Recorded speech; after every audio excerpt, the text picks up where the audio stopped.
Assalamualaikum warahmatullahi wabarakatuh. Alhamdulillahirabbil alamin. Assalatu wassalamu ala asrofil anbiya wal mursalin sayyidina Muhammadin wa ala alihi wa ashabihi ajmain amma ba'du. Baiklah, di kesempatan video saat ini saya akan menjelaskan tentang modul ajar atau rancangan program pembelajaran yang sudah saya rancang, yang mengangkat tema mengamalkan puasa sunnah, dan lebih detailnya bisa dilihat di layar HP masing-masing. Ya, kita langsung saja pada pembahasan yang pertama, yaitu informasi umum.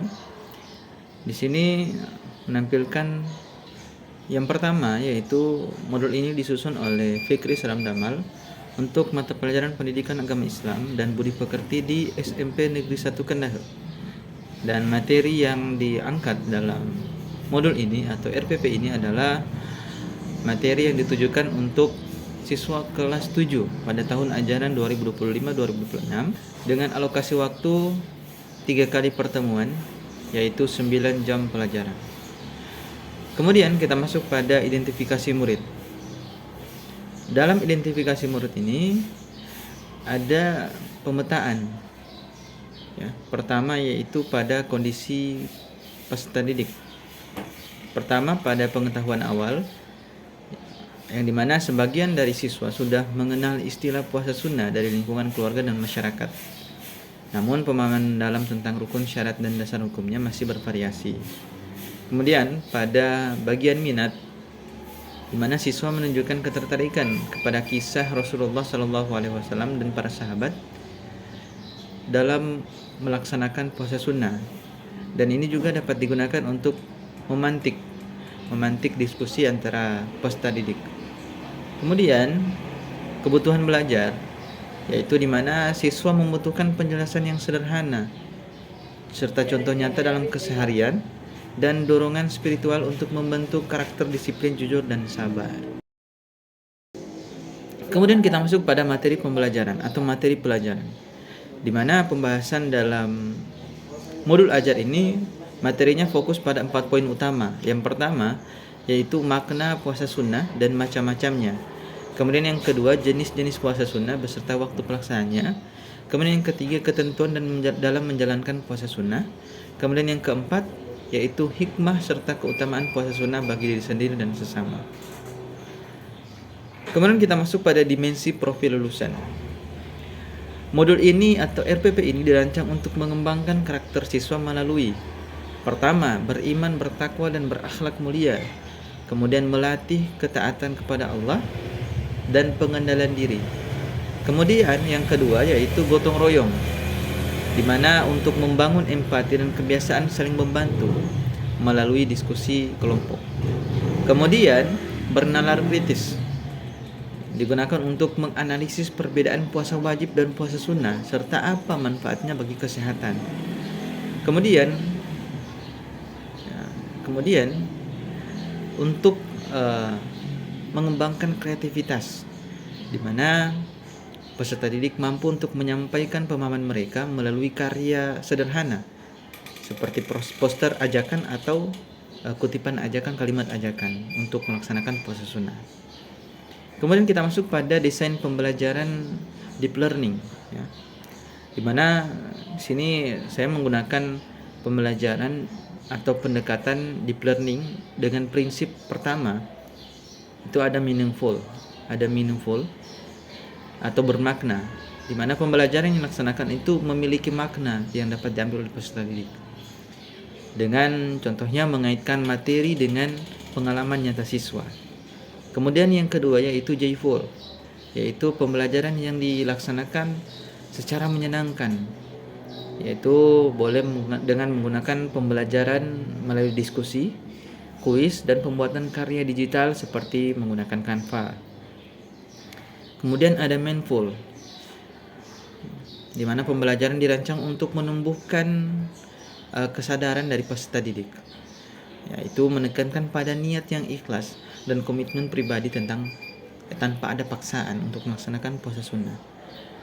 Kemudian kita masuk pada pengalaman belajar. Dalam pengalaman belajar ini dirinci per pertemuan, ya. Pertemuan pertama itu merupakan fondasi daripada materi ajar atau materi pembelajaran tentang puasa sunnah, di mana inti dari pertemuan pertama ini adalah bagaimana peserta didik mampu untuk memahami arti dan jenis-jenis puasa sunnah melalui diskusi kelompok dan presentasi kreatif. Kemudian pada pertemuan yang kedua di sini saya fokus pada hikmah. Apa hikmah yang dapat diambil oleh peserta didik? Yaitu memahami hubungan puasa sunnah dengan pembentukan karakter, sabar, jujur, dan disiplin, serta peserta didik itu mampu untuk membuat kampanye ajakan untuk berpuasa. Kemudian pada pertemuan yang ketiga, saya fokus pada aksi nyata, di mana bagaimana siswa mampu untuk merancang jadwal rencana puasa sunnah secara pribadi yang melibatkan peran daripada orang tua. Kemudian kita masuk pada asesmen atau penilaian. Tentunya dalam setiap proses pembelajaran itu ada 3 asesmen yang harus dilalui. Yang pertama adalah asesmen diagnostik. Kemudian ada asesmen formatif, dan yang terakhir itu ada asesmen sumatif. Nah, asesmen diagnostik, di sini saya menggunakan tanya jawab lisan untuk mengukur pengetahuan dasar di awal bab. Kemudian asesmen formatif saya menggunakan observasi keaktifan, penilaian diskusi tertulis, serta rubrik presentasi kelompok.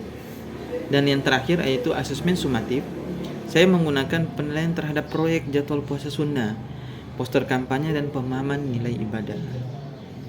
Kemudian kita masuk pada pengayaan remedial dan refleksi.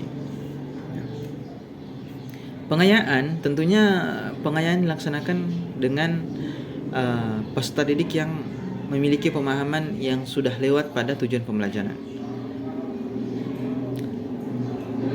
Jadi pengayaan ini dilaksanakan untuk memahami atau memberikan pemahaman yang lebih dalam lagi tentang materi puasa sunnah tadi. Tantangan bagi siswa yang sudah paham, ya, yang bisa dilaksanakan untuk menguji sejauh mana pemahaman mereka, yaitu dengan menyusun jurnal refleksi atau mencari dalil atau hadis tambahan tentang puasa sunnah tadi. Kemudian kita masuk pada remedial. Nah, jadi bagi peserta didik yang tidak mencapai tujuan pembelajaran, maka harus dilaksanakan bimbingan secara khusus, atau bisa dilaksanakan dengan tutor sebaya bagi siswa yang memerlukan pemahaman yang lebih mendalam, ya. Kemudian kita masuk pada refleksi. Nah, refleksi ini ada 2 refleksi, yaitu bagi guru dan juga bagi peserta didik tentunya. Bagi guru tentunya, bagi peserta didik tentunya untuk mengukur sejauh mana hal baru yang mereka dapat dari pembelajaran yang sudah dilaksanakan. Kemudian untuk guru tentunya sejauh mana metode, cara mengajar, dan materi pembelajaran yang diajarkan untuk peserta didik itu sejauh mana efektivitas bagi peserta didik itu sendiri. Ya, mungkin itu sedikit penjelasan tentang materi atau rancangan program pembelajaran atau modul ajar tentang materi puasa sunnah dengan menggunakan pendekatan metode deep learning. Ya, sekian, wallahul muwaffiq ila aqwamit thoriq. Assalamualaikum warahmatullahi wabarakatuh.